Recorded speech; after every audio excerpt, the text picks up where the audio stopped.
Buen día, mis hermanos. Bueno, vamos a continuar con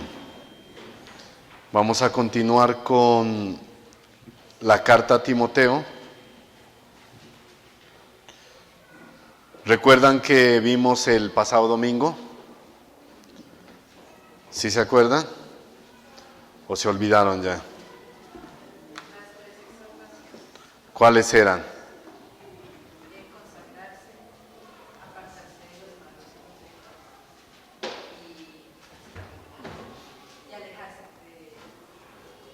Sí, bueno, por ahí, ¿no? Por ahí va. Listo, vamos a continuar, pero me encuadro por aquí el tiempo. Vamos a continuar con esta carta. Vamos a estar atentos. Listo. Bueno, vamos a continuar con el versículo 20. Como decía Natalia, la vez pasada estuvimos mirando Segunda de Timoteo. En los capítulos, estamos en el 2:14. Sí, recuérdales esto, exhortándoles delante del Señor a que no contiendan sobre palabras, ¿no? Y vamos a entrar al 20. Bueno, aprendíamos el pasado domingo que esta carta a Timoteo, o lo que Pablo le habla a Timoteo, ¿a quién está dirigido específicamente? Había una palabra clave que el pastor usó, ¿no? ¿Cuál era? Obreros. Siervos también, ¿no? Pero la palabra obreros tiene una connotación importante, mire, obrero. ¿Qué es un obrero? ¿Se ha escuchado usted las hormigas obreras? ¿Qué hacen las hormigas obreras? Trabajan, ¿no? Exacto, sí. Buena, ahí el punto, mire. Obreros, está dirigido a obreros. ¿Cuántos obreros hay aquí? Listo, vamos a ver en qué trabaja usted en la obra, ¿no? Obreros, dirigidas a obreros. Mire, de acuerdo al diccionario Vine, la palabra que usa para obrero es ergates, o ergates. Y viene de dos palabras, ¿no? Yo sé que esto de pronto no, como le he dicho, no se lo aprenda simplemente por conocimiento.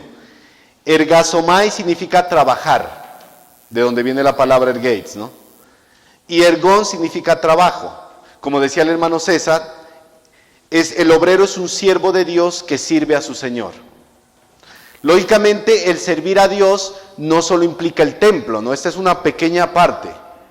Porque el servicio que nosotros damos al Señor es en todo momento. En su hogar, en su trabajo, en la calle y donde quiera que esté, nosotros seguimos sirviendo al Señor. ¿Que en el templo hay que servirlo y ser buenos obreros? Sí. Pero en nuestro contexto somos obreros en todo ámbito de nuestra vida. ¿Sí? Para tenerlo claro. Porque alguien puede decir, sí, yo ya soy obrero, sirvo en la iglesia. Esa es una parte. Pero ahí sigue un servicio más amplio en nuestra vida. El obrero. Sonido. Creo que nos tocó hacer una colecta para comprar micrófono. Bueno, sigamos. Entonces, de ese punto partimos para hablar que hay obreros aprobados y obreros reprobados. Lo que va a venir a hablar Pablo es un poco fuerte, ¿no? Por eso quiero aterrizarlo bien este tema, para que no se preste para malos entendidos, porque lo que Pablo va a hablar es un poquito fuerte, ¿no? Y nos va a hablar a nosotros. ¿Obreros aprobados o reprobados? ¿Buenos obreros o malos obreros? Obreros falsos también hay, mire. ¿Como quiénes? Como los falsos maestros, a los que se enfrentó Timoteo. Segunda de Corintios 11, 13 al 15.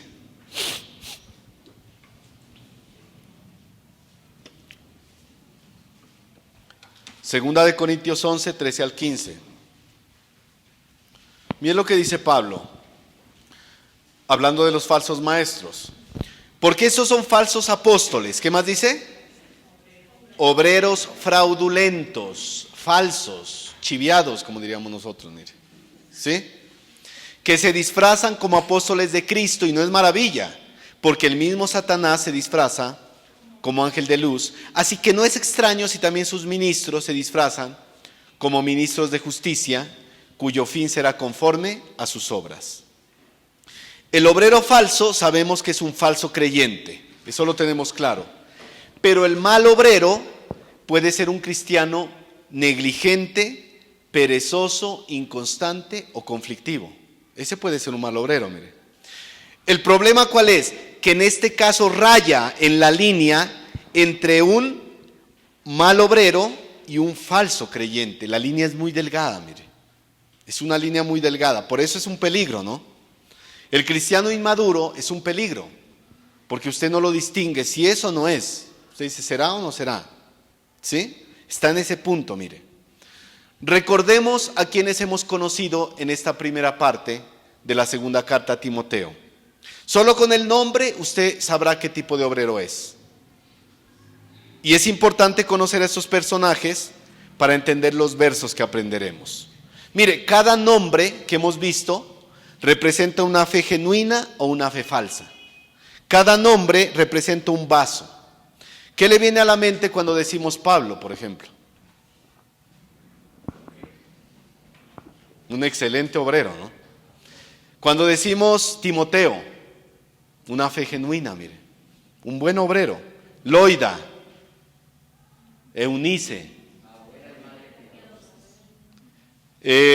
Figelo, Hermógenes. Mal, ¿no?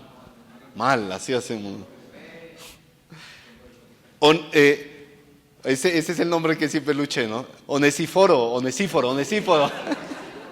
Hola, yo me voy a quedar ese en la mente, el Onesíforo, ¿no?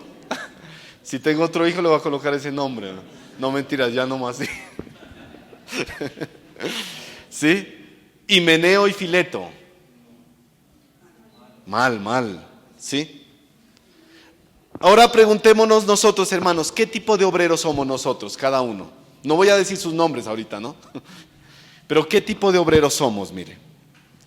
Timoteo debía ser diligente en una cosa que le dijo Pablo, presentarse aprobado, como obrero que no tiene de qué avergonzarse, que usa bien la palabra de verdad, un hombre que pasó el examen, un verdadero siervo de Dios. Así le tocaba presentarse a Timoteo, mire, un verdadero siervo de Dios.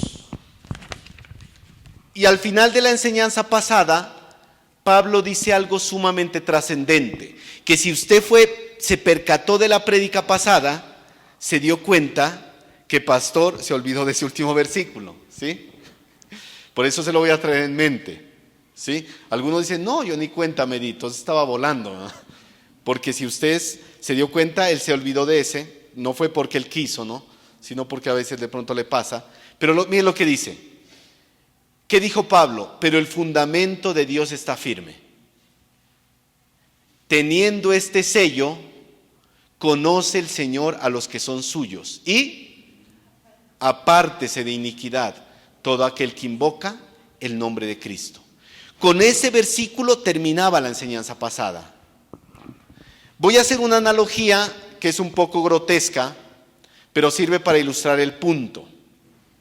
¿Qué hacen los dueños del ganado para conocer sus reses? ¿Alguno tiene ganado acá? No, tristemente no. Una vaquita, bueno. Los marcan para conocer de quién son.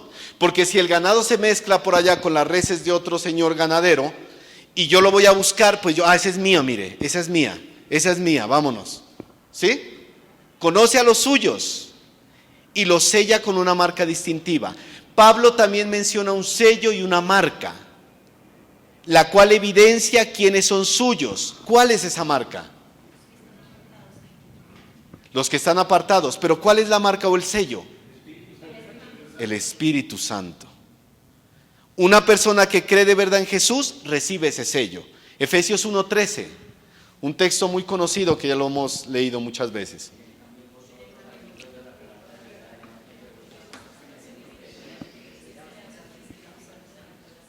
Ese es el Evangelio, mire. En él también vosotros, habiendo oído la palabra de verdad, el evangelio de vuestra salvación, y habiendo creído en él, fuisteis sellados con el Espíritu Santo de la promesa. Miren, mis hermanos, sería más sencillo que la marca fuera visible, ¿no? Entonces usted diría, mire, él es un verdadero creyente. A él no. Él es un verdadero obrero. Él no.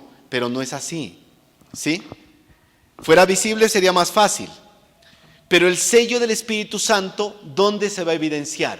¿Cuál es el mandato que da el Señor?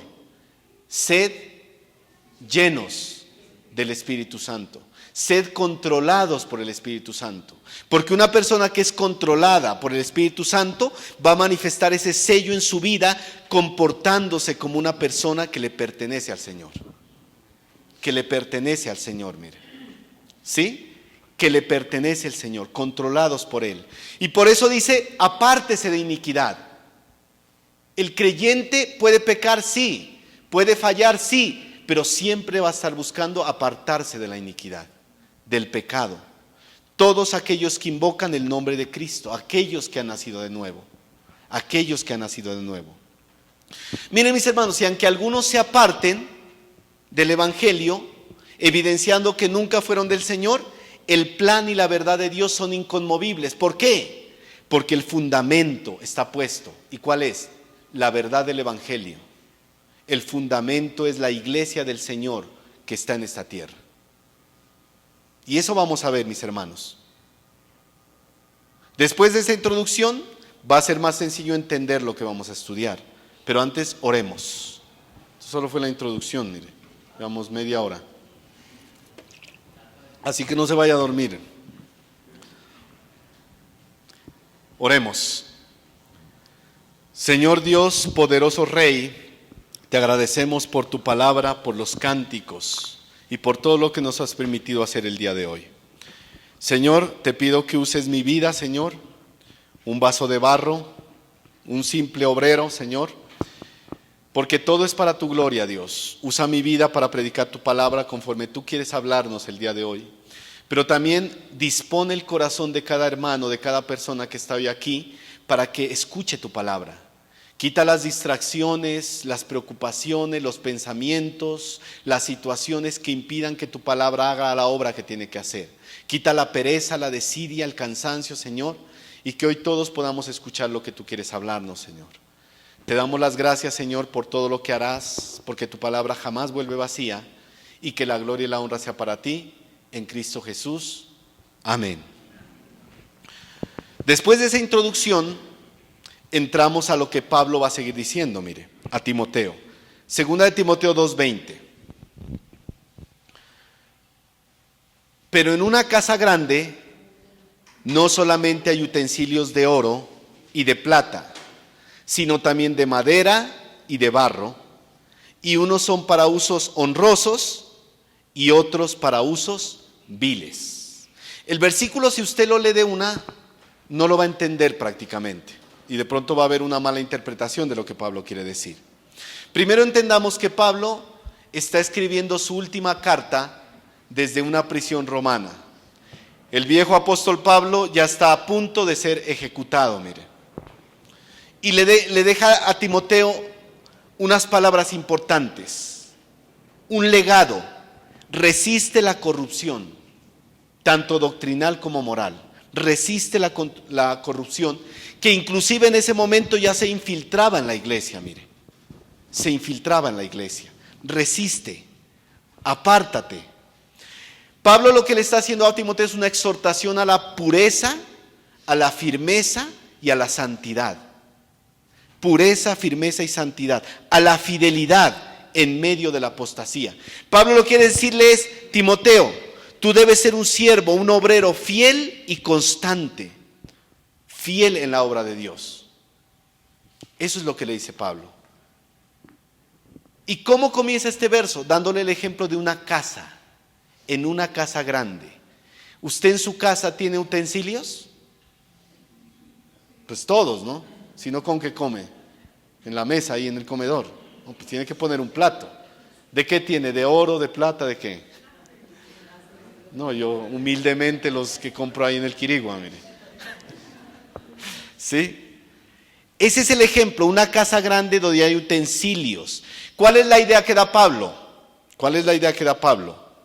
Instrumentos, recipientes, vasos destinados para un uso. Porque todo es destinado para un uso, todo utensilio, mire. Por ejemplo, no podemos usar una cuchara para cortar las papas. Sería muy difícil. Se puede de pronto sí, pero no es lo ideal. No podemos usar el cuchillo para llevar alimentos a nuestra boca, aunque algunos lo hacen, ¿no? Pero podemos lastimarnos. Cada utensilio tiene un uso específico, mire. Y Pablo hace esta analogía partiendo de una casa grande. ¿Por qué dirá una casa grande, mire? Donde hay utensilios de 4 tipos: de oro, de plata, de madera y de barro. ¿Eso qué me indica, hermanos? Que tienen un valor, mire. No es lo mismo que si usted tiene en su casa un vaso de oro y que tenga un vaso de barro y se le pierden los dos, pues ¿por cuál más usted se preocupa? Pues lógico, ¿no? El de oro. El de barro, si ya se perdió, ¿ya qué? Consigo otro. Eso habla de un valor. Mire, en este caso no está hablando de la actitud que debemos tener como siervos. Algo que sí lo dice en 2 de Corintios 4:7. ¿Se acuerda ese verso? 2 de Corintios 4:7. Pero tenemos este tesoro en vasos de barro, para que la excelencia del poder sea de Dios y no de nosotros. En ese texto Pablo sí está hablando de la actitud que debemos tener como servidores. Somos vasos de barro. Pero en este contexto está hablando de un valor. El valor del que habla será consecuente con el tipo de uso que tenga ese recipiente, ese obrero. ¿Sí? Quiero aterrizarle bien las ideas para que no confundirlo. 2 tipos de usos o propósitos: honrosos y viles. 2 tipos de usos o propósitos. ¿De qué estará hablando Pablo? ¿No se pregunta? O sea, ¿Pablo quiere decir que los cristianos tienen un valor unos más que otros? No. Ahí nosotros debemos preguntarnos qué quiere representar Pablo en base a lo que venimos aprendiendo. ¿Recuerda? Himeneo, Fileto, Eunice, Timoteo, Pablo. ¿Qué querrá decir Pablo? Mire, él usa una imagen sencilla. ¿Qué representa la casa grande? La casa del Señor, la comunidad de creyentes, la iglesia visible. Porque usted sabía que hay una iglesia visible y hay una iglesia invisible. Esto que vemos aquí nosotros es la iglesia visible. A eso se refiere Pablo, mire. La iglesia visible. En esta casa hay diferentes tipos de recipientes. La palabra que usa aquí es eskeus. Apunta a una función. Una función. Mire, estos no son meramente objetos decorativos. Por ejemplo, usted tiene en su casa un cuadro pegado ahí en la pared, bien bonito, no sé, un paisaje. ¿Para qué le sirve ese cuadro? Decoración. Pero el uso más allá de eso no es muy práctico. No es muy práctico. Pero en cambio, la plancha tiene un uso. ¿Sí? Tiene un uso. La plancha. El computador, bastante uso. Eso es lo que se refiere Pablo. Son instrumentos con usos específicos y fundamentales dentro de la casa grande. ¿Sí? Instrumentos, no son meramente objetos. Y en la vida cotidiana, todo objeto tiene un uso. Un ejemplo, usted puede usar un cuchillo para cortar las papas, podríamos decir que es un uso honroso. Pero alguien más puede tomar ese cuchillo y usarlo para asesinar a alguien. Eso podemos decir que es un uso vil. Esos son los usos que Pablo se está refiriendo, mire. ¿Qué tipo de uso están llevándose a cabo en esa casa grande? ¿Qué tipo de uso? ¿Y qué sucede en medio de la iglesia visible? Mire, mis hermanos, en la iglesia visible, y cuando yo me refiero a iglesia no solo me refiero a La Serena, sino a toda la iglesia del Señor que se reúne el día de hoy. En la iglesia visible hay creyentes genuinos. Primero, creyentes genuinos. Segundo, profesantes superficiales o falsos. como los falsos maestros. Esa es una realidad. Pero eso, mis hermanos, no crea usted que dentro del templo todos son creyentes verdaderos. En general, ¿no? No hablo solo de aquí. Hay creyentes genuinos y creyentes que no son genuinos. Ese es el punto que quiere abordar Pablo. Pero, una aclaración, la iglesia invisible está conformada solo por creyentes genuinos, porque la iglesia invisible es el cuerpo de Cristo. ¿Sí me hago entender? ¿Sí me siguen la idea? Eso es lo que Pablo quiere mostrar, mire. La iglesia visible, la que se congrega en la tierra. Y podemos decir que hay personas que no son salvas aún. No son salvas aún. No tienen el sello distintivo de que pertenecen al Señor. Esa es la ilustración de Pablo. Varios materiales. Hay objetos valiosos y hay otros de uso común, incluso despreciable, vil o digno. Vil o digno. Y mis hermanos, si usted se pone a analizar en la iglesia del Señor, hay también personas que son útiles al Señor y otras que deshonran el nombre del Señor.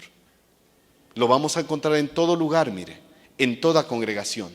Hay personas que sirven al Señor con un corazón sincero y dispuesto, y hay otras que sirven con un corazón soberbio. Hay personas que dan buen testimonio de la fe, y hay otras que manchan el nombre del Señor y lo pisotean. Esa es la realidad. Esa es la realidad, mis hermanos. ¿Qué define qué tipo de utensilio es cada persona? ¿Qué creen? ¿Qué define?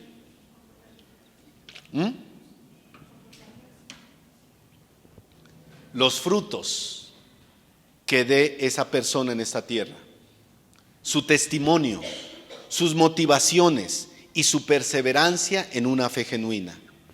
Como Timoteo, era un vaso de honra. Era un vaso de honra. Pero personajes como Himeneo y Alejandro eran vasos de deshonra con usos viles que entorpecieron el evangelio y la fe de las personas, trastornaron la fe de las personas. Había otro hombre al que se enfrentó el apóstol Pablo que estaba dentro de la iglesia y era un vaso de deshonra, un vaso de uso vil. Se llamaba Diótrefes. ¿Se acuerda de él? Tercera de Juan 9:10.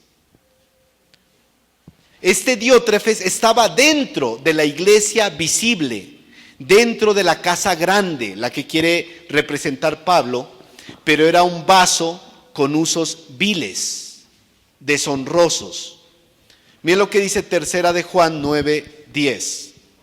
Dice el apóstol Juan: yo he escrito a la iglesia, pero Diótrefes, el cual le gusta tener el primer lugar entre ellos. Era un obrero, no era cualquier persona que estaba en la iglesia, era un obrero. No nos recibe.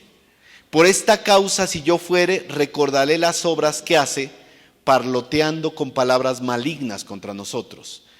Y no contento con estas cosas, no recibe a los hermanos, y a los que quieren recibirlos se los prohíbe y los expulsa de la iglesia. Terrible ese Diótrefes, mire. Era un vaso, pero con usos viles y deshonrosos. Mire lo que dice Rairi en su comentario.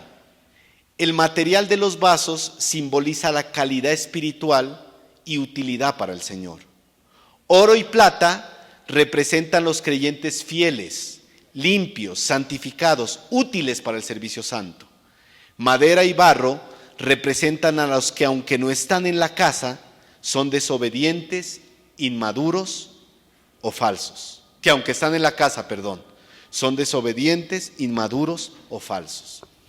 Ese es un tema delicado. Yo cuando lo estaba estudiando, dije, es fuerte el tema. Pero no es que yo lo quiero dar y hoy quiero... Es lo que está en la Biblia y es lo que toca dar. Cada uno debemos analizar nuestra vida y ver qué tipo de vasos somos, qué tipo de utensilios somos para el Señor.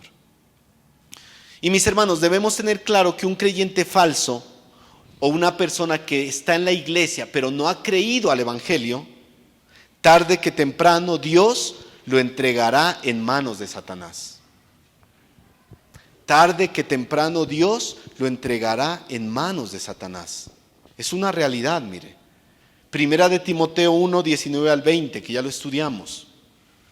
Primera de Timoteo 1, 19 al 20.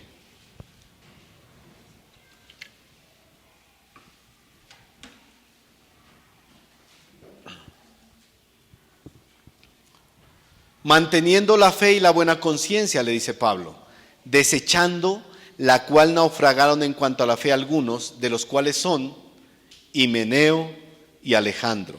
¿Y qué pasó con estos? A quienes entregué a Satanás para que aprendan a no blasfemar. Duro, ¿no? Mire. Por eso, mis hermanos, hoy quiero que el Señor hable a nuestros corazones.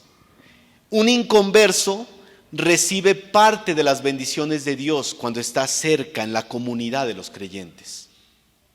No es salvo por eso lo sabemos, porque la salvación es por gracia, pero se beneficia de las bendiciones de la iglesia. Un ejemplo que vemos en la palabra es en el caso de los esposos. Mire 1 Corintios 7:14, se lo leo rápido por el tiempo, porque bueno. 1 Corintios 7:14. Porque el marido incrédulo es santificado en la mujer, y la mujer incrédula en el marido, pues de otra manera vuestros hijos serían inmundos, mientras que ahora son santos. Una persona que asiste a la iglesia, pero que no ha creído al evangelio, después de escuchar prédica tras prédica, después de estar ahí en medio de los hermanos, tarde que temprano el Señor lo va a entregar en las manos de Satanás, porque ya le ha dado muchas oportunidades, mire. Llegará un momento donde la paciencia del Señor se agota, en el sentido humano, ¿no? Porque el Señor es perfecto. Y esa persona será entregada a su incredulidad y a su pecado, abandonado en su incredulidad y su pecado. Queda a merced total del príncipe de este mundo, mire, de Satanás. Por eso les digo, hermanos, si tú estás aquí, llevas domingo tras domingo escuchando la palabra, escuchando las prédicas, escuchando lo que el Señor habla a tu vida, pero no te has arrepentido de tus pecados, déjame decirte que tarde que temprano el Señor te entregará en las manos de Satanás. Y ahí sí no hay nada que hacer. Puedes arrepentirte, sí, pero hoy es el momento en que debes escuchar la palabra de verdad. Hoy, no mañana. Hoy el Señor habla a nuestras vidas. Debes arrepentirte de verdad y creer. Hebreos dice, horrenda cosa es caer en las manos del Dios vivo. El Señor es fuego consumidor, es amor, sí, pero también es justicia. Es justicia, mire. En ese sentido podemos también decir que los vasos de oro y plata representan a los siervos útiles, purificados y dedicados a Dios. Y los de madera y barro representan a aquellos que profesan fe, pero viven en impureza y falsedad. De puertas para afuera, solo tú sabes lo que haces. Ninguno sabemos. Aquí todos podemos parecer santos, pero afuera es donde verdaderamente se ve qué tipo de persona es, qué tipo de vaso es, mire. Una fe genuina es la que deben profesar los verdaderos obreros, mire, como la de Timoteo. No fingida, no falsa. Por eso, mis hermanos, por el hecho de que una persona haga muchísimas cosas en medio de la congregación, no significa que sea un creyente útil para el Señor. Pero hermano, es que mire, yo hago de todo en la iglesia, yo hago esto, yo hago lo otro, yo hago aquello. No. No representa eso, mire. Ya que el punto más importante es la obediencia y el amor a Dios. Recuerde, mire, vamos a Apocalipsis un momentico, que no lo tenía en mente, pero me viene a la mente. Apocalipsis capítulo 2, versículo 2. El Señor le dice a la iglesia de Éfeso, yo conozco tus obras y ¿qué? Tu arduo trabajo. O sea, trabajas duro, fuerte, estás, mejor dicho, metido en todo, haces todo. Muy bien, le dice, por eso. No soportas a los malos, o sea, quieres defender la doctrina. Has probado los que dicen ser apóstoles, has sufrido, le dicen el 3. Has tenido paciencia, has trabajado arduamente por amor de mi nombre y no has desmayado. Pero tengo contra ti que has dejado tu primer amor. El Señor dice, yo no quiero sacrificios, yo no quiero que tú me muestres que eres el más grande siervo y haces de todo y por todo. No, yo quiero que me muestres que me amas. Y si me amas, me obedeces, guardas mis mandamientos. Esa es la mayor prueba. Esa es la mayor prueba. O sea, hermano, que yo ya no debo servir en la iglesia. No. Porque si tú sirves en medio de la iglesia, es porque el Señor está primero en tu vida. Y si sirves en la iglesia, es porque inicialmente estás sirviendo en tu hogar, como un buen padre, como un buen creyente, como un buen hijo. Pero lo principal es el amor y la obediencia a Dios. Sin eso lo demás no sirve de nada, mire. Sin eso lo demás no sirve de nada. Por eso yo pregunto, ¿qué nos motiva a servir? Tú que sirves aquí en La Serena, ¿por qué lo haces? Ah, no, hermano, porque pues no, en la casa no tengo nada que hacer, entonces me vengo acá a servir. ¿Por qué servimos? ¿Por qué hacemos lo que hacemos? Y la pregunta más importante, ¿qué tipo de vasos somos? ¿Qué uso tengo en la casa del Señor? ¿Qué uso tengo? Romanos 6:13. Romanos 6:13.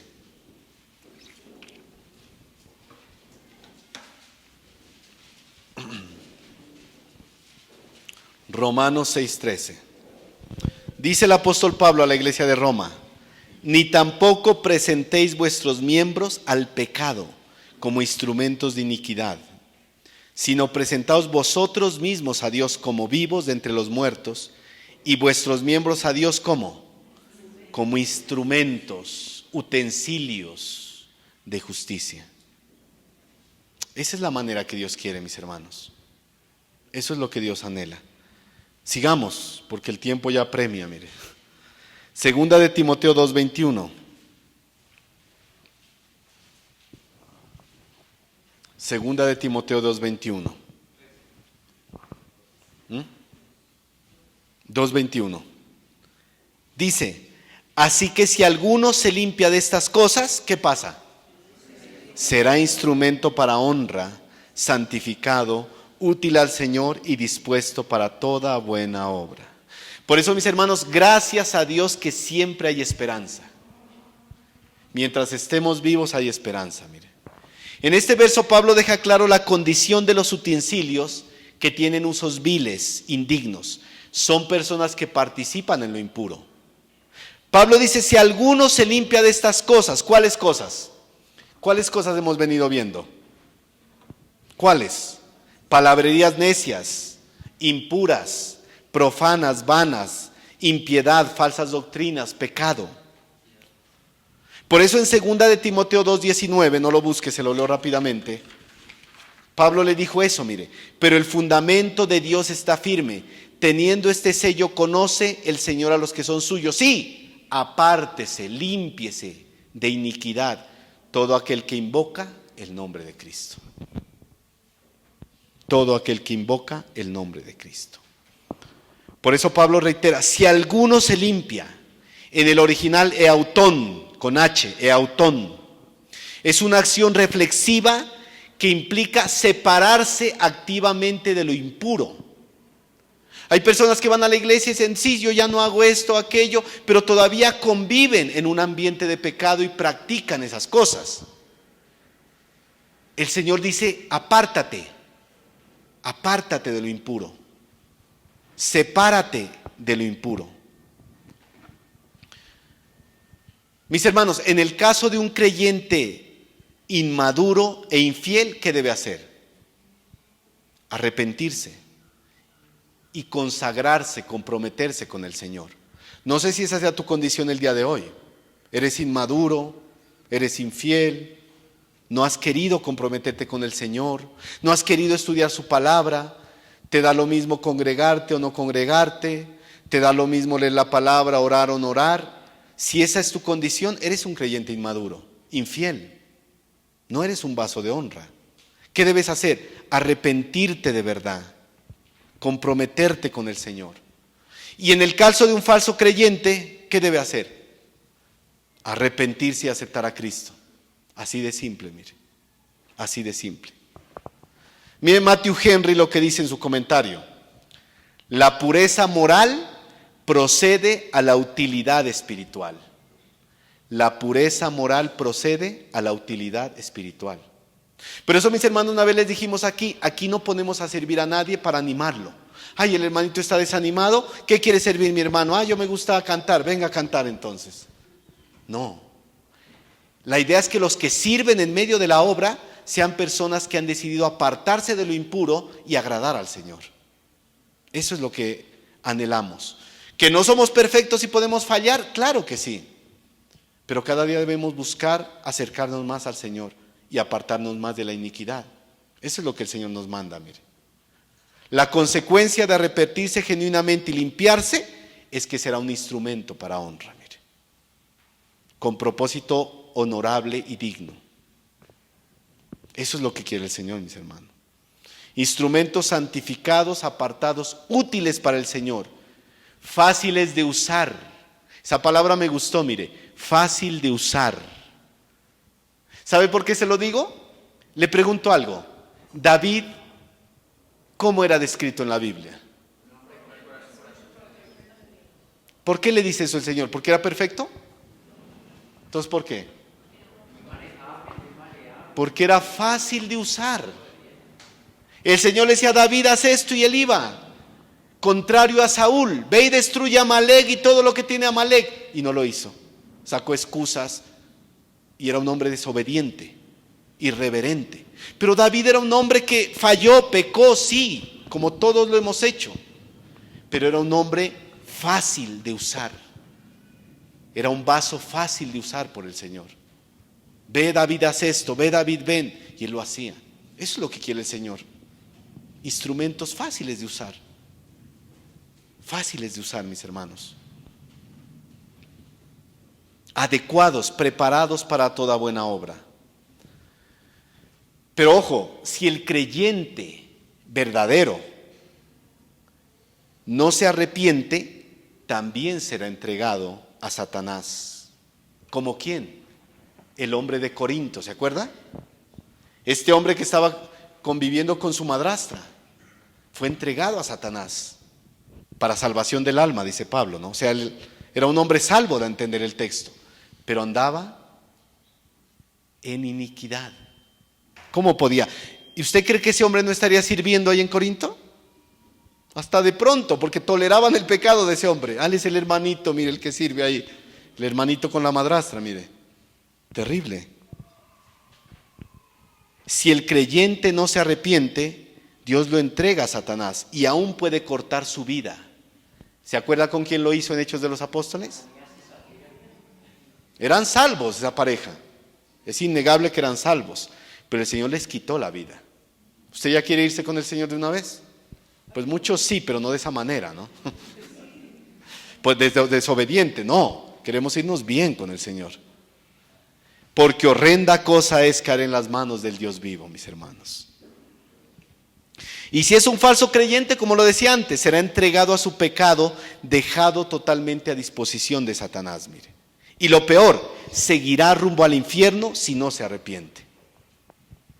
Por eso, mis hermanos, uno ve personas que llegan a la iglesia por un tiempo y después usted los ve que aparecen en el mundo en estado de perdición, contaminados en lo mismo de antes. Usted dice, ¿qué pasó con este personaje? En las iglesias carismáticas pues van a decir, perdió la salvación. Pero nosotros sabemos que nunca fue salvo, porque perseveró en el pecado, mire, en practicar el pecado, en la inmundicia. Por eso el Señor habla a nuestros corazones, mis hermanos, porque yo sé que cada uno de nosotros necesitamos un poco más consagrarnos al Señor. A menos que usted diga, no, yo estoy consagrado al Señor. Yo estoy 1A. ¿Será?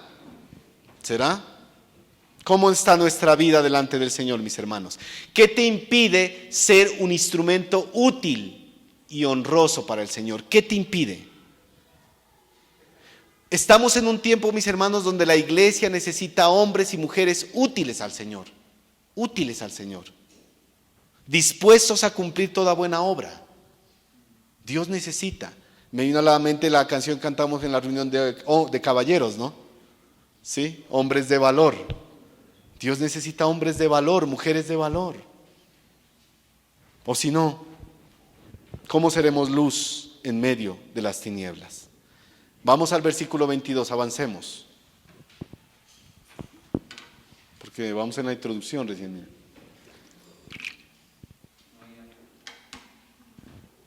Segunda Timoteo 2:22. Bueno, Pablo le dice, en una casa grande hay utensilios de diferente tipo, pero si alguno se limpia de estas cosas, será un instrumento útil al Señor. Pero para limpiarse, Pablo le va a dar unas recomendaciones a Timoteo. Y le dice en el 22, huye Timoteo, corre, escápate también de las pasiones juveniles. Recuérdeme, ¿dónde más Pablo le dijo a Timoteo que huya? ¿Se acuerda? ¿Dónde? ¿Sí se acuerda? Primera de Timoteo capítulo 6, versículo 11. No lo lea, simplemente para que recuerde de qué le dijo que huya. Huye, pero no solo le dijo huye, también le dijo sigue. Porque el que huye de algo tiene que seguir algo, de lo contrario no está en nada. Se vuelve uno más del mundo, que moralmente se guarda de cosas, pero no sigue lo que es recto. No sigue lo que es recto. Huye, Timoteo, también de las pasiones juveniles y sigue. Huye y sigue. ¿Qué debe seguir Timoteo? La justicia, la fe, el amor y la paz. Pero debía seguir esas cosas ¿con quiénes? Con los que de corazón limpio invocan al Señor. Les pregunto, mis hermanos, ¿Timoteo podía estar propenso a dejar de ser un instrumento útil al Señor? Sí. Claro que sí. Como todos nosotros. Por eso en este verso le dice, huye, verbo presente. Esto exige una huida constante, no de vez en cuando, constante. ¿De qué debía huir? De las pasiones juveniles. Aquí no solo habla de la lujuria sexual y de la inmoralidad, sino también del orgullo, de la impaciencia, de la ambición. ¿Se acuerda lo que le dijo en capítulo 6 de 1 Timoteo? Huye de querer enriquecerte como aquellos que toman el evangelio como fuente de ganancia. Huye de esas cosas, mire, de la ambición, del orgullo, de la rebeldía, de la lujuria, de la inmoralidad sexual. ¿Por qué creen ustedes que dicen pasión juvenil? ¿A qué se refiere la pasión juvenil? Huye de las pasiones juveniles. La juventud plena, ¿de qué se caracteriza la juventud plena? Ímpetu, rebeldía, riesgo. Los que son jóvenes no le tienen miedo a nada, mire, se tiran en paracaídas, se arriesgan a cosas, porque a veces no ven la dimensión de las cosas. Viven en promiscuidad, en inmoralidad, no todos, ¿no? Pero muchos en este mundo sí. Por eso pasión juvenil implica eso, mire, un riesgo. Mire, en nuestro tiempo no solo los jóvenes son propensos a caer en inmoralidad sexual, en pasiones vergonzosas, en los deseos de la carne, sino todo creyente que no esté siguiendo la justicia, la fe, el amor y la paz puede caer en eso. Por eso no es raro ver hoy en día hombres de 40, 50, 60 años que comienzan amoríos con mujeres jóvenes, mire, ¿se has dado cuenta? ¿Por qué? Por el pecado de la inmoralidad, cometiendo adulterio y engañando a sus familias con mujeres jóvenes. La inmoralidad sexual es uno de los enemigos más grandes hoy en día en medio de la iglesia. ¿Y por qué le digo más hoy en día? Porque hoy en día hay más formas de caer en eso que antes. Huye. En la época de Pablo debía haber sido duro ver a las prostitutas ofreciéndose en los templos, porque eso pasaba. Pero hoy en día pasa lo mismo y aún peor. Porque toda la inmoralidad sexual está a un clic de distancia. A un clic de distancia. Huye. Huye. Y las mujeres también pueden caer en ese tipo de prácticas, mire. La inmoralidad sexual es uno de los enemigos más grandes de muchos creyentes. Pero el huir implica apartarse radicalmente de esas cosas. No jugar con esos pecados, mire. Importante. Importante. ¿Estás en fornicación? ¿Estás en adulterio? ¿Frecuentas sitios o lugares inmorales? Debes limpiarte y huir de las pasiones juveniles. Si quieres ser usado por Dios, si quieres ser un instrumento útil, honroso, santo para el Señor, dispuesto para toda buena obra. Y en contraste, ¿qué le dice? Sigue con la misma fuerza de huir, sigue. Lo cual le implica perseguir activamente la justicia, fe, amor y paz. Y algo sumamente importante, con los que de corazón limpio invocan al Señor. Por eso, mis hermanos, es muy importante de quién nos rodeamos. Si eres un verdadero creyente, no puedes decir que tus mejores amigos son los del mundo, porque ahí hay una incompatibilidad. No puedes decir que tus mejores amigos son inconversos, porque su influencia tarde que temprano te pueden apartar del camino del Señor. Mire. Por ejemplo, Himeneo y Alejandro eran tal para cual. Esos han de haber sido amigos, supongo. Tal para cual, mire. Hombres blasfemos, infiltrados en la iglesia. Puede que tengas un supuesto mejor amigo en el mundo, pero tarde que temprano te puede apartar del propósito de Dios para tu vida. Es delicado de quiénes nos rodeamos. O puede que aún dentro de la congregación compartas más con los inconstantes, con los inmaduros, con los poco piadosos y aún con falsos creyentes que te van a alejar del propósito de Dios. Es que estoy dentro de la iglesia y todos somos cristianos, qué bonito. Ojo, de quién te rodeas tanto fuera como dentro. Esta iglesia es pequeña, pero imagínense esas iglesias grandes de 500, 600 personas. ¿Cuántos verdaderos habrá ya? ¿Y cuántos falsos? Recuerda que en la iglesia visible hay vasos de todo tipo.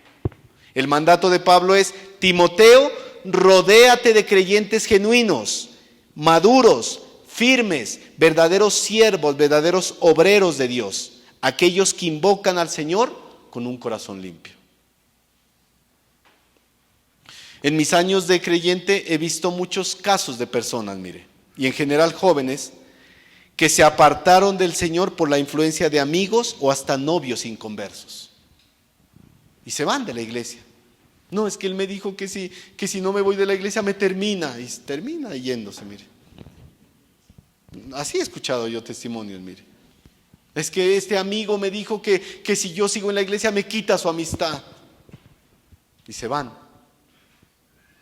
Yo me acuerdo cuando llegamos aquí en la iglesia, el grupo de jóvenes, bueno, Eddie se acordará, Nicole también se acordará, había muchos jóvenes aquí, inclusive algunos que predicaron la palabra. ¿Y hoy dónde están? En el mundo, mire, triste. Porque uno pensaba que eran vasos útiles al Señor, pero terminaron siendo vasos de deshonra, mire, que pisotearon el nombre del Señor con su testimonio. Es triste, mis hermanos, eso, es triste. Aún dentro de la iglesia puede haber yugo desigual, mis hermanos. Porque si te juntas con aquel que es inconstante, inmaduro y volátil, puede llevarte a un enfriamiento espiritual. Un enfriamiento espiritual. Ay, hermano, ya no quiero ir a la iglesia, ya no quiero congregarme, ven para acá. ¿Cuáles son con los que te reúnes en la iglesia? Con fulano, pues con razón. Con los más inconstantes, con los más inmaduros, pues te van a llevar por ese camino. Bien dice el dicho, no cristiano, sino en el mundo, dime con quién andas y te diré quién eres. ¿Sí? Entonces debemos ser sabios, mis hermanos. Si tú te juntas con una persona inmadura, que sea para llevarla a crecer espiritualmente, para aconsejarla, para exhortarla, para animarla y para disciplinarla cuando es necesario. Ese es el fin de ello. Ese es el fin de ello. El llamado es: sigue la justicia, Timoteo, la fe, el amor y la paz con los que de limpio corazón invocan al Señor. Aquellos que aman a Dios, aquellos que están comprometidos con su vida cristiana y con la obra del Señor. Alguien dijo una vez: la madurez cristiana no consiste solo en evitar el mal, eso lo hacen hasta los inconversos, sino en cultivar las virtudes que construyen la comunión con Dios, con los que de limpio corazón invocan al Señor. Alguien no puede decir, hermano, yo no me mezclo con los del mundo, yo no me mezclo en fiestas, ni ando haciendo nada malo. Qué bueno. Lees la Biblia, buscas al Señor, oras. Eso tampoco. No estamos en nada. No estamos en nada. Huye, pero sigue. Ese es el mandato, mire. Huye, pero sigue. Es el mandato de Pablo. Mis hermanos, usted dígame, ¿cuánto nos puede ayudar a fortalecer nuestra fe y a crecer espiritualmente? Una amistad piadosa. ¿Cuánto? Muchísimo. Muchísimo, mire. Nos puede ayudar a amar más a Dios y a crecer en la fe. ¿Qué hubiera sido de Timoteo si sus mejores amigos hubieran sido Himeneo y Fileto? Mal. Pero su mejor amigo, ¿saben quién fue? Pablo, de quien recibió un ejemplo piadoso y un mentoreo efectivo. ¿Quiere crecer espiritualmente? Rodéese de personas que amen a Dios, que amen a Dios de verdad. Versículo 23, 2 de Timoteo 2, 23. Me cogió el tiempo, vamos. Cogió el tiempo, mire. Pero no se preocupe, que ese arroz no se le enfría, mire. 2 de Timoteo 2, 23. Ahí viene un pero también, ¿no? Pero. Timoteo huye y sigue, pero desecha las cuestiones necias e insensatas, sabiendo que engendran contiendas. Mire, aquí en cuestiones necias, lo que Pablo le quiere decir a Timoteo es todo lo que no edifica. ¿Es bueno que nosotros debatamos por la fe? Sí. Si alguien viene a mí y me dice, no, es que Cristo no resucitó. Listo, venga, debatamos sanamente. Se lo demuestro a la luz de la Biblia porque sí. Ese es un debate sano, porque estamos defendiendo una doctrina fundamental del Evangelio. Si lo visita un testigo de Jehová, háblele de Cristo, escúchelo primero y después háblele, haga un debate sano con él, porque estamos defendiendo la palabra. Si su familia blasfema de Dios, debata con ellos sanamente, ¿por qué eso no deben hacerlo? Y hábleles del Evangelio. Pero ¿cuáles podrían ser las cuestiones necias? Lo que carece de sabiduría espiritual. Lo que carece de sabiduría espiritual. Es una cuestión necia, mire. Controversias con personas que no nos llevan a nada, no aprovechan para nada. Toda discusión del Evangelio debe edificarnos. Pero si ya nos lleva a una cuestión necia, es mejor no.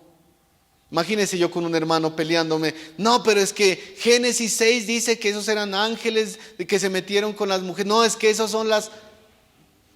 No digo que la palabra sea una cuestión necia, la discusión, porque a la larga eso no nos quita ni nos pone. Eso no nos quita ni nos pone. Cosas que nos edifiquen. ¿Y por qué Pablo le da esta instrucción a Timoteo?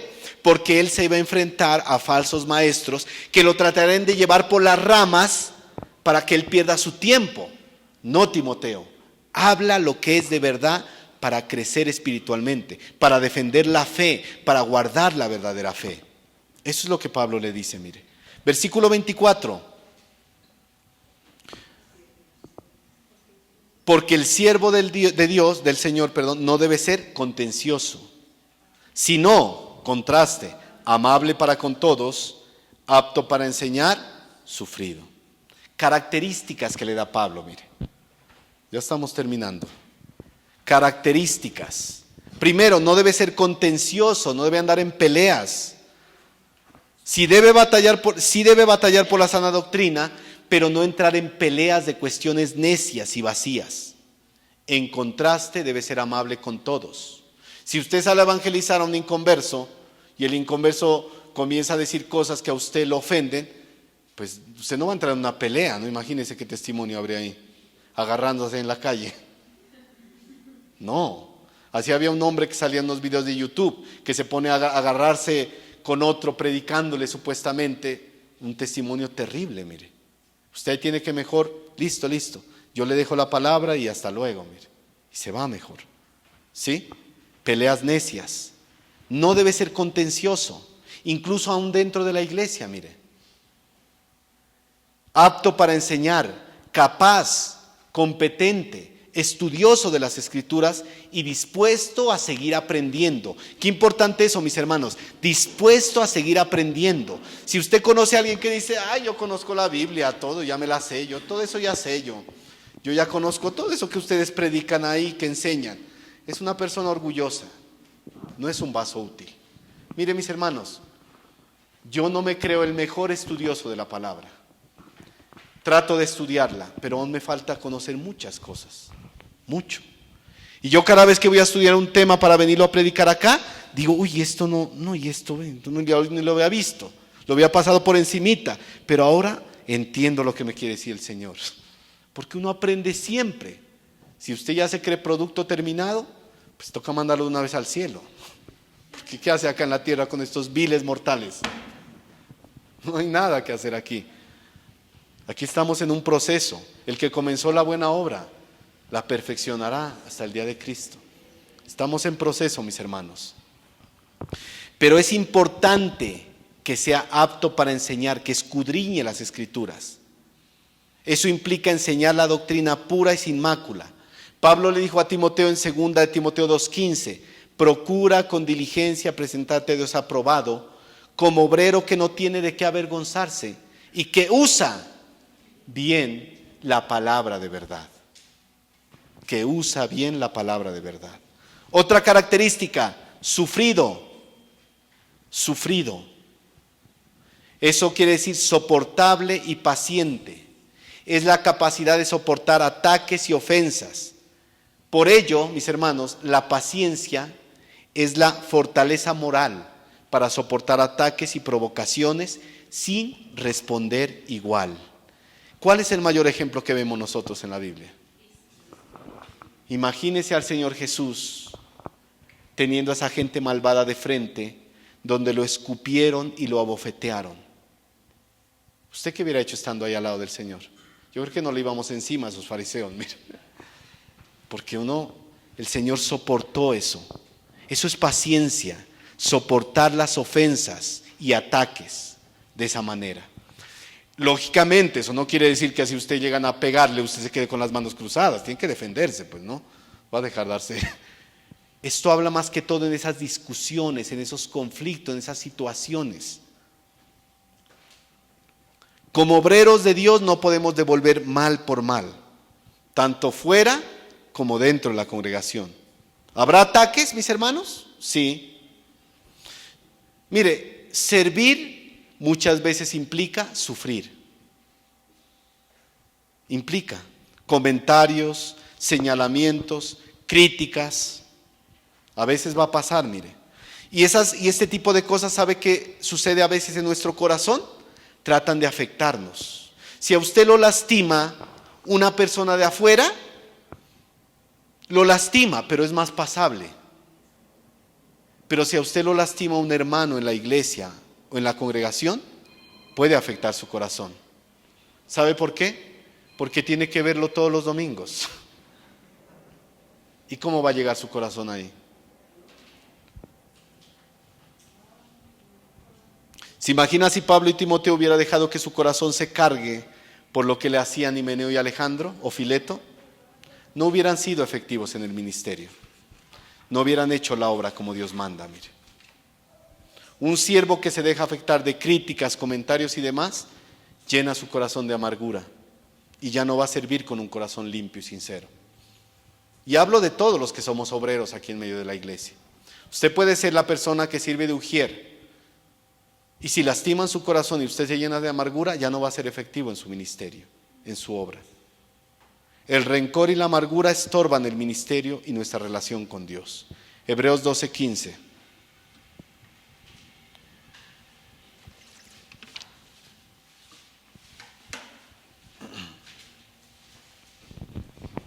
Hebreos 12:15. Mirad bien, no sea que alguno deje de alcanzar la gracia de Dios, que brotando alguna raíz de amargura os estorbe, y por ella muchos sean contaminados. Mis hermanos, la amargura y el resentimiento te pueden llevar a contaminar a otros, hablando mal de otros, dañando la reputación de los hermanos y aún inventando chismes y mentiras. Imagínate que un hermano te hizo daño y tú te cargas. Y cuando hablas con los que más te llevas en la iglesia, uy, imagínese que ese hermano me hizo esto, ese es lo peor, ¿verdad? Uy, no, ese es lo peor, ese ni cristiano ha de ser, mire, Y los otros, ¿qué pasa? Se contaminan. Ay, no, en serio, sí. Y dañaron la reputación del pobre hermano, mire. Le dañaron la reputación. Por amargura, por no hacer lo que dice la palabra. Si tu hermano peca contra ti, ve y habla con él. Le dañaron la reputación. No se deje contaminar. Si usted es un verdadero amigo, llámelo y dígale, habla con la persona, es que yo te acompaño, pero no dejes que tu corazón se llene de amargura, porque nos contaminas, estás contaminándonos. Péguele ahí su jalón de orejas para que haga las cosas como Dios manda, mire. A veces hay que sufrir el agravio, dice la palabra, lógicamente sin dejar de exhortar, disciplinar, reprender como lo manda la palabra. Se lo leo rápidamente, no lo busque por el tiempo. 1 Corintios 6, 7 al 8. Así que por cierto, es ya una falta en vosotros que tengáis pleito entre vosotros. ¿Por qué no sufrís más bien el agravio? ¿Por qué no sufrís más bien el ser defraudados? Pero vosotros cometéis el agravio y defraudáis, y esto a los hermanos. Y así hay gente que es la que ofende y además de eso se indigna. Imagínense, salimos a deberle. Es la que debería pedir perdón y acercarse a arreglar las cosas. Como líderes y siervos de Dios, mis hermanos, nuestra misión es animar, exhortar, reprender y disciplinar cuando es necesario a los hermanos. ¿Y sabe qué? Esto nos puede acarrear enemistades, odios y demás. Pero nuestra motivación, mis hermanos, siempre es agradar al Señor. Por eso, mis hermanos, debemos aprender a tener cuero de rinoceronte, para que las flechas no nos hagan daño y reboten. ¿Usted tiene cuero de rinoceronte? Sí, hermano, es que no me echo ni crema humectante, pues. Lógico. Cuero de rinoceronte, que no penetren las flechas. Va a haber comentarios muchas veces. No crea que a uno su corazón no se ha lastimado a veces por comentarios y cosas, claro que sí.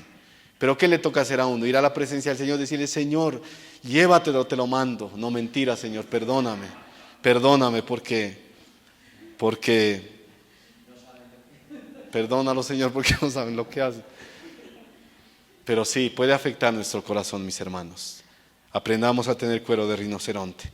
Versículo 25, ya vamos terminando, no se preocupe usted.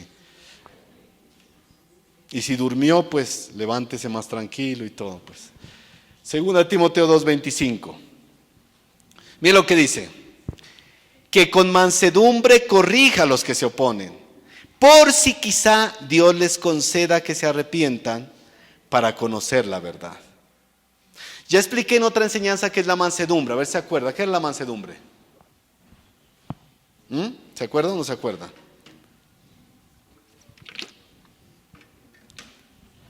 La mansedumbre no es pasividad. La mansedumbre es ser apacible, que es diferente, acompañado de carácter, valentía, paciencia y perseverancia. Un ejemplo que yo les daba, Moisés, el hombre más manso sobre la tierra, pero cuando tenía que hablar duro y con carácter, lo hizo.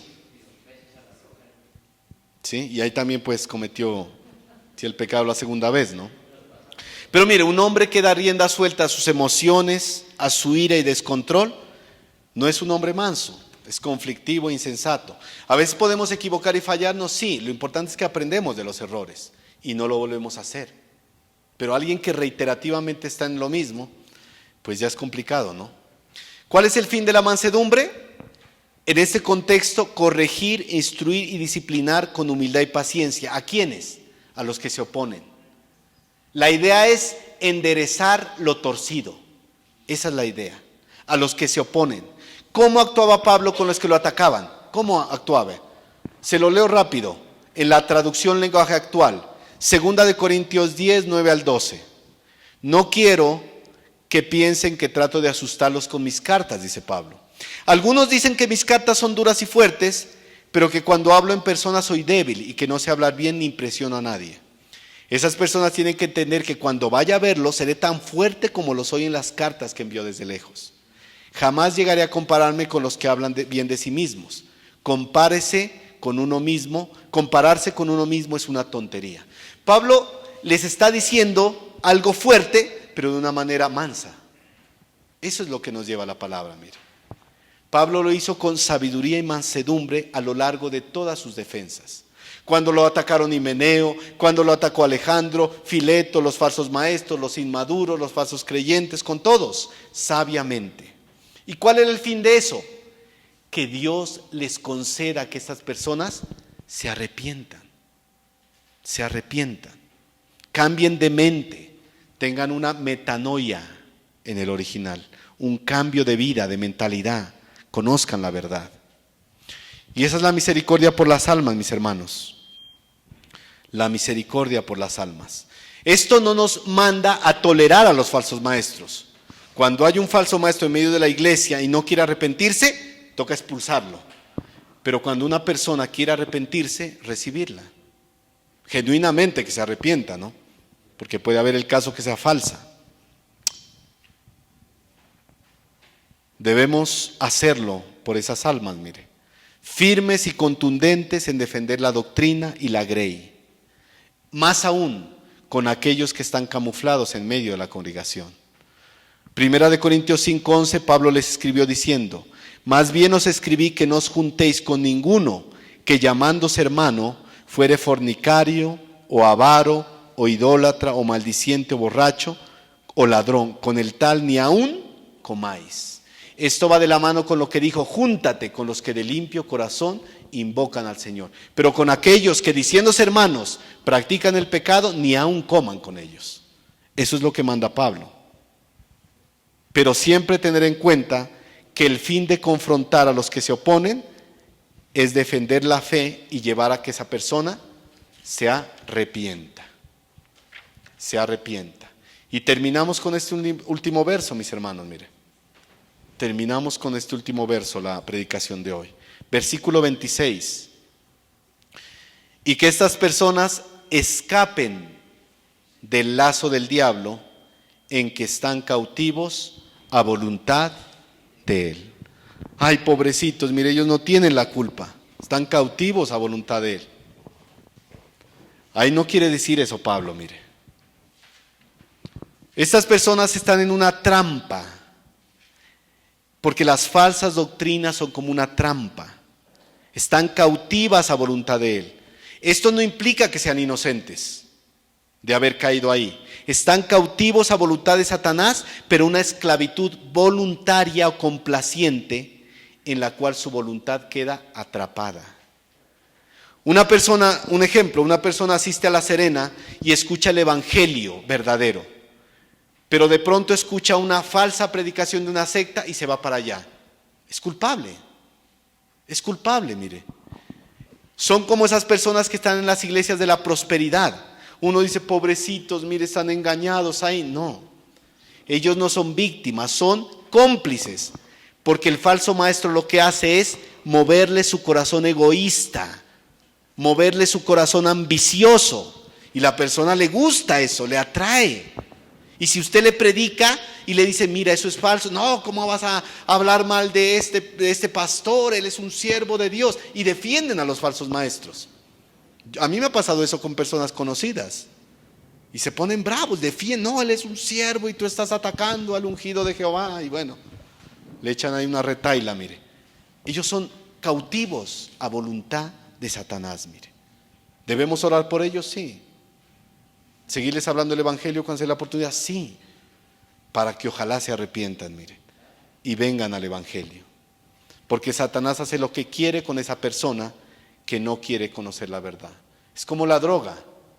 La persona llega un momento en que prueba la droga y después queda atrapado a voluntad de esa droga. Pero él tomó la decisión de acercarse, mire. ¿Y qué debe hacer? Debe pedir ayuda. Y lo más duro que yo me he dado cuenta es, usted hable con un testigo de Jehová, un mormón.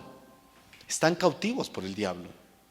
Usted les puede mostrar, mire, la Biblia dice aquí esto, que Jesús es Dios, que la salvación, y ellos, no, es que a mí me dijo que no, que es que yo soñé con José Smith y él me dijo que esto.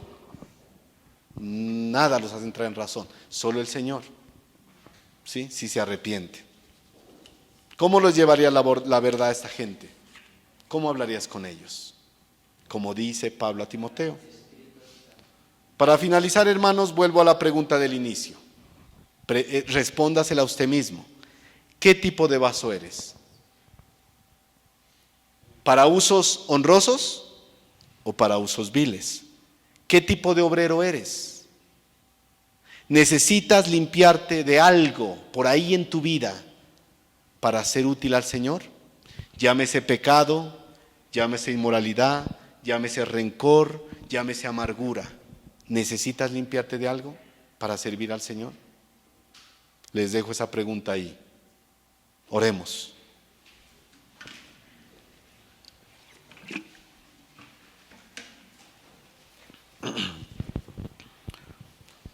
Señor Dios, Padre eterno,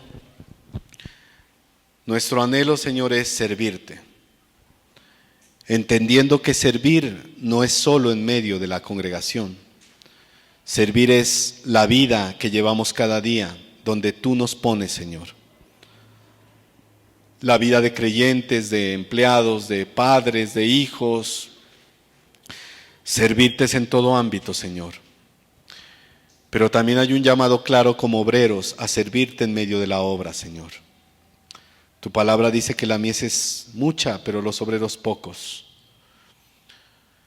Pero, Señor, muchas veces luchamos cada día en este mundo contra la carne de Satanás, contra todas esas tentaciones, Señor.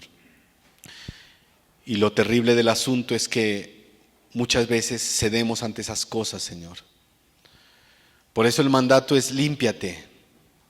Cada día debemos limpiarnos, Señor, del orgullo, de la autosuficiencia, de cualquier pecado que estorbe nuestra vida.